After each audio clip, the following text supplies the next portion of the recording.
Band তারকা শাফিন আহমেদ ৮০ আর ৯০ দশকের কিশোর তরুণরা যার গানে বুঁদ হয়ে থাকতেন, আজও তার গানে হারিয়ে যান সঙ্গীতপ্রেমীরা। শাফিন ছিলেন একাধারে বেস গিটারিস্ট, সুরকার, গীতিকার।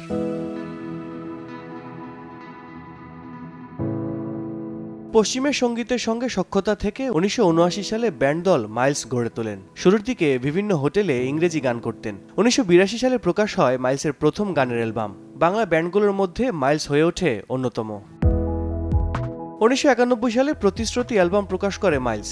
এই অ্যালবামের বাংলা গানগুলো শাফিন হামিনদের অন্য উচ্চতায় নিয়ে যায়। প্রতিশ্রুতি অ্যালবামের প্রথম গান চাঁদ তারা সূর্য, গানটি আজও শ্রোতাদের মনে নাড়া দেয়। গানটির গীতিকার কাজী ফারুক বাবুল। শাফিন আহমেদের জনপ্রিয় গানগুলোর মধ্যে চাঁদ তারা সূর্য গানটিকে ১ নম্বরে রাখেন শ্রোতাদের অনেকে। এই অ্যালবামের সেকুন দরদিয়া গানটিও বেশ পছন্দ করেছিল ৯০ দশকের শ্রোতারা।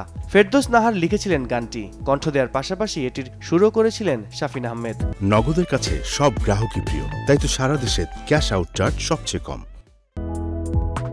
ধিকি ধিকি শাফিন আহমেদের গাওয়া তুমুল জনপ্রিয় গানগুলোর মধ্যে অন্যতম একটি। ১৯৯৩ সালে প্রকাশ হওয়া প্রত্যাশা অ্যালবামের গান এটি। গানটির গীতিকার মাহমুদ খুরশিদ। এই গানটি ছাড়া মাইলসের কোনো কনসার্ট যেন পূর্ণতাই পেত না। প্রত্যাশা অ্যালবামের আরও দুটি গান মানুষের মুখে মুখে, ফিরিয়ে দাও আর নীলা। ফিরিয়ে দাও গানটির গীতিকার মাহমুদ খুরশিদ, নীলা লিখেছিলেন হামিন আহমেদ ও মাহমুদ খুরশিদ। এছাড়া এই অ্যালবামের পাহাড়ি মেয়ে ও হৃদয়হীনা গান দুটিও বেশ শ্রোতাপ্রিয়তা পেয়েছিল। সম্ভবত মাইলসের প্রত্যাশা অ্যালবাম থেকেই এতগুলো গান জনপ্রিয়তা পায়। শাফিন আহমেদের গাওয়া আরও একটি শ্রোতাপ্রিয় গান জ্বালা জ্বালা, ১৯৯৬ সালে প্রকাশ হওয়া প্রত্যয় অ্যালবামের গান এটি। মাহমুদ খুরশিদের কথায় গানটির সুর করেছিলেন মানাম আহমেদ। শাফিন আহমেদকে যে গানগুলো বাঁচিয়ে রাখবে তার মধ্যে অন্যতম একটি হলো আজ জন্মদিন তোমার। গানটি শোনেননি এমন কাউকে হয়তো খুঁজে পাওয়া যাবে না। প্রিন্স মাহমুদের দাগ থেকে যায় অ্যালবামের গান ছিল এটি। গানটির কথা ও সুর প্রিন্স মাহমুদের। আল কাসির, সময় সংবাদ, ঢাকা।